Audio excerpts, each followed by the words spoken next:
नमस्कार। आजिर प्रथम मुख्य खबर। राजधानी भुवनेश्वर में आयोजित राज्यस्तरीय निजुक्ति मेला रे 1326 जन नवचयनित प्रार्थी को निजुक्ति पत्र प्रदान करिसेंती मुख्यमंत्री मोहन चरण माझी। 9टी विभाग में यही नुआ कर्मचारी माने जोग देवा द्वारा राज्यर प्रशासनिक सेवा आहुरी सशक्त और कार्यक्षम हेबो बोली मुख्यमंत्री कहिसेंती। सेहीपरि गत 16टी निजुक्ति मेला माध्यम सरकार एपर्यंत मोट 45,408 जन युवक युवती को सरकारी निजुक्ति दे सारिथिबा सूचना मिली। परवर्ती खबर। सार कला बजारी कले हेबो कठोर कार्यानुष्ठान। चाषी यथेष्ट सार महजूद थिबा नै समवाय मंत्री सूचना। राज्य में सार कला बजारी रोकवाकू सरकार गठन कले एनफोर्समेंट टीम। असाधु व्यवसायीों विरुद्ध में कठोर कार्यानुष्ठान नियाजिबो बोली समवाय मंत्री प्रदीप बलसामत कड़ा चेतावनी देइछंती। वर्तमान राज्य में 2,37,000 टन रु अधिक सार महजूद अछि, जेउथिरु 2,06,000 टन रु अधिक सार प्राथमिक कृषि समवाय समिति को जोगाई दिया सरिछि। तेणु सारर कौनसी अभाव नहीं एवं कला बजारी कले दृढ़ पदक्षेप नियाजिबो बोली मंत्री प्रदीप बलसामत स्पष्ट करिसेंती। परवर्ती खबर। धान बिक्री पाई बाध्यतामूलक नुहे एग्रीस्टाक आईडी। समवाय मंत्री प्रदीप बलसामंत बड़ सूचना। चाषी एग्रीस्टाक आईडी बाध्यतामूलक नुहे बोली स्पष्ट करिसेंती समवाय मंत्री प्रदीप बलसामंत। से कहिसेंती यह केवल चाषी सुविधा पाई एक यूनिक कार्ड व्यवस्था, किंतु बिना एग्रीस्टाक रे मध्य चाषी माने सहजरे धान बिक्री करि पारिबे। आगामी दिन में धान बिक्री सार और सरकारी सुविधा प्रक्रिया को सहज करिया पाई अति कम रे 10 लाख चाषी एग्रीस्टाक कार्ड करने को लक्ष्य रखा जाइछि। राज्य बाहर थिले वीडियो कॉलिंग रे हेबो चाषी पंजीकरण। राजस्व मंत्री सुरेश पुजारी बड़ घोषणा। आधार कार्ड भली चाषी को मिलिबो स्वतंत्र एग्रीस्टाक आईडी। समवाय संस्था को जाई न पारिले सरकार निजे चाषी पाखक जिबे बोली राजस्व मंत्री सुरेश पुजारी सूचना देइछंती। जेउ माने राज्य बाहर अछंती सेमानक पई वीडियो कॉलिंग जरिया रे पंजीकरण स्वतंत्र व्यवस्था करा जिवो। चलित मास 31 तारीख जाए पंजीकरण प्रक्रिया चालू रहिबो एवं आवश्यक पड़िले यार समय सीमा आहुरी वृद्धि करा जिवो। परवर्ती खबर। आसुची आउ एक लघुचाप। 13 तारीख में बंगोपसागर में सृष्टि हेबो लघुचाप क्षेत्र। राज्य में बढ़िबो वर्षार परिमाण। राज्य में वर्षारू मिलिबनी निस्तार। आसुची आउ एक लघुचाप। आसंता 11 तारीख में उत्तर बंगोपसागर में गठित होबाकू जाउची घूर्णिबलय। यार प्रभाव में 13 तारीख बेलू बंगोपसागर में एक नुआ लघुचाप क्षेत्र सृष्टि हेबो बोली पाणीपाग विभाग आकलन करिछि।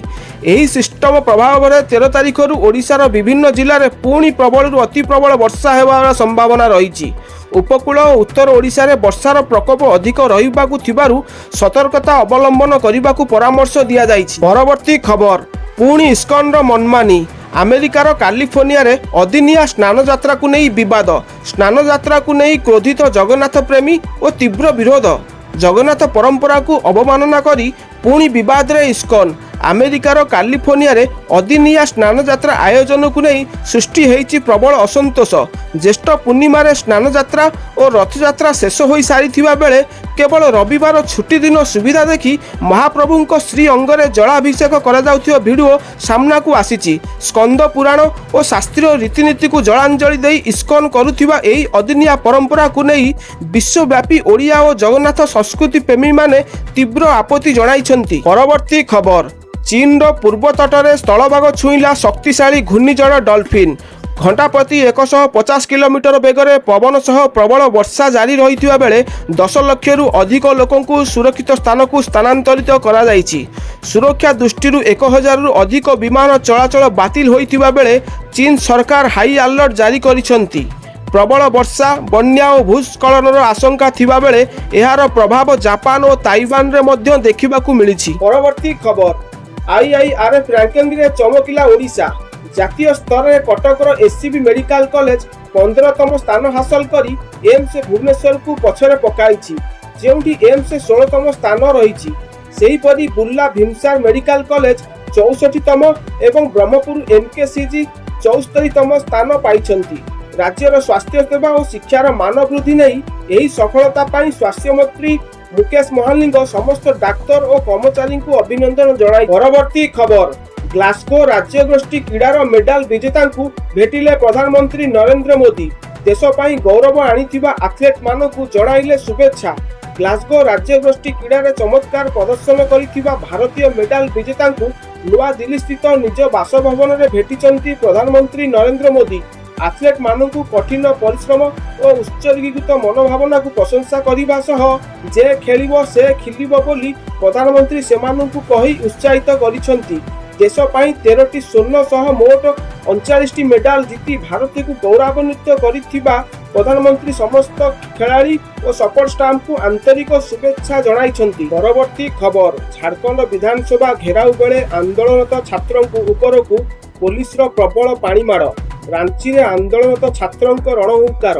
ଜେପିଏସସି ପରୀକ୍ଷା ବାତିଲ ସହ ସିବିଆଇ ତଦନ୍ତ ଦାବିରେ ଗତ 17 ଦିନ ହେବ ଚାଲିଥିବା ଆନ୍ଦୋଳନ ଏବେ ଉଗ୍ର ରୂପ ନେଇଛି।